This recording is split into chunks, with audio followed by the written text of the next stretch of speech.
We are back on Country Pocket on WUSB Stony Brook 90.1 FM.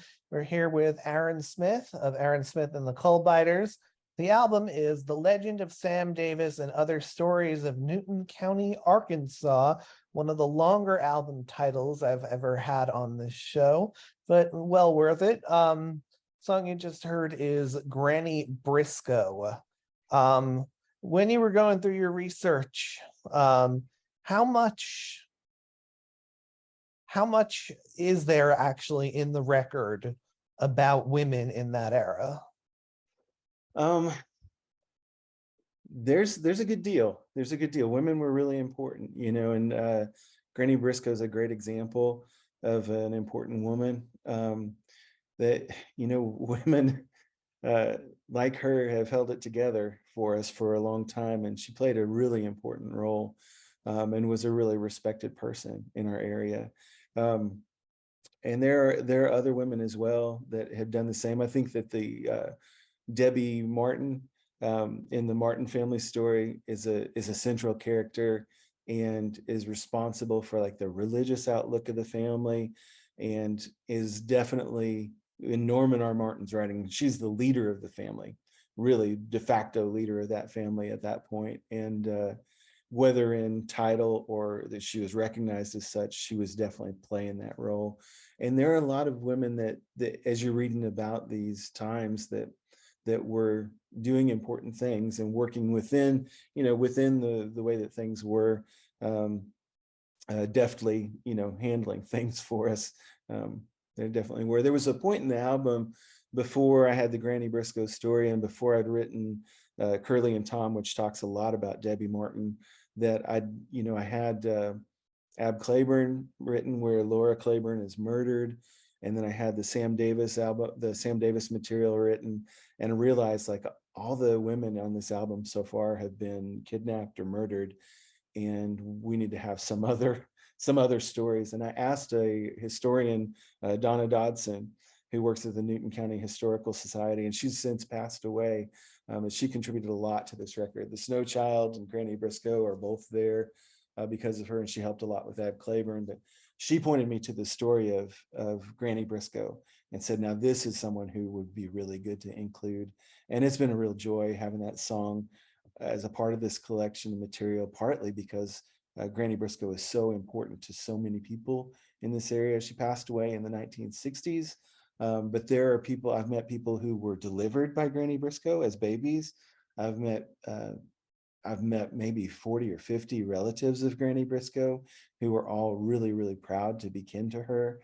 And she's an important person to a lot of people and still brings a lot of joy to her family. They're very, very proud of her, as they should be. Oh, 1960s. So this is a little bit outside of the range of a lot of the other stories. It's more recent. Yeah, she passed. Yeah, that's when she passed away. But I mean, she was living. There are pictures of her in the book, and she was living in a log cabin and riding a horse to deliver babies through much of her career. So. Yeah, it sort of sounds like it was back then. Mm-hmm. Yeah.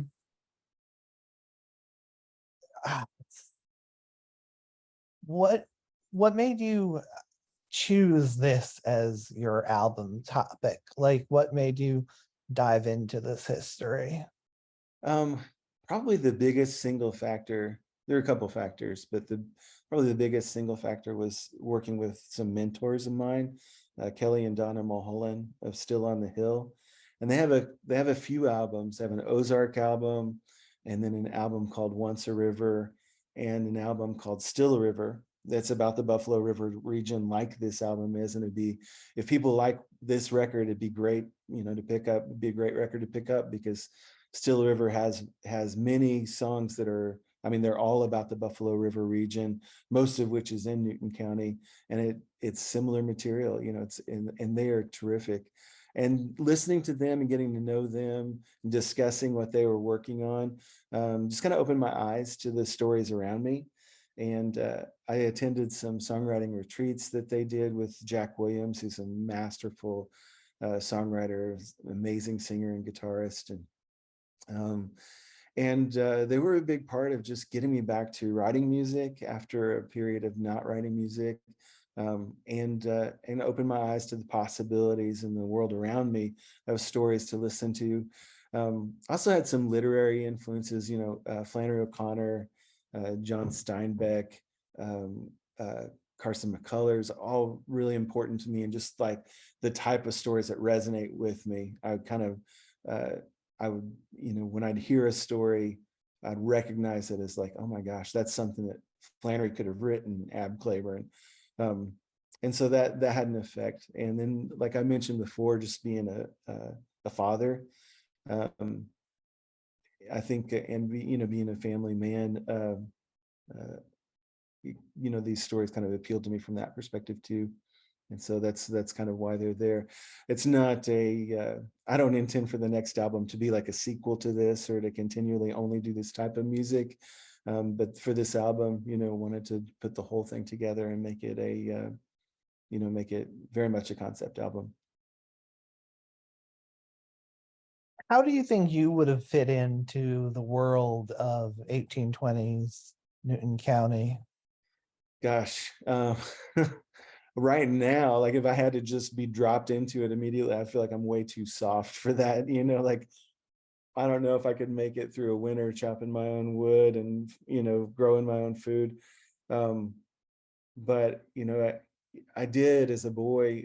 There was a period where my family tended cows and where we had uh, had some kind of farm like duties, and I remember really enjoying being outside a lot, enjoying being in the woods as my main pastime, fishing with my brother, and exploring a lot, and those things I always did love.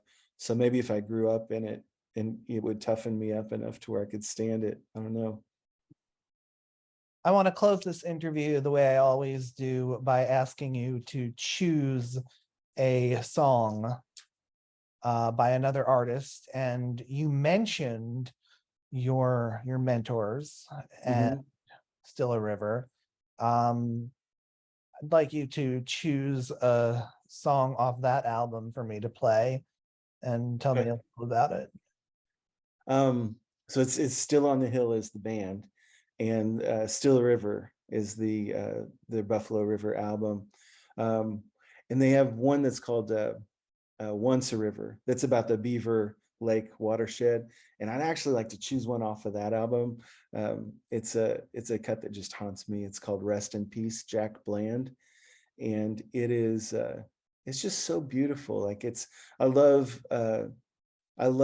songs that like record someone loving really well, and it's a simple story song, just beautifully played and sung by them, that talks about how Jack Bland coped with his wife's death and brought her flowers. And so, yeah, Rest in Peace, Jack Bland is a beautiful. All right. Thank you so much for coming on. Oh, you bet, Trevor. It's been a pleasure.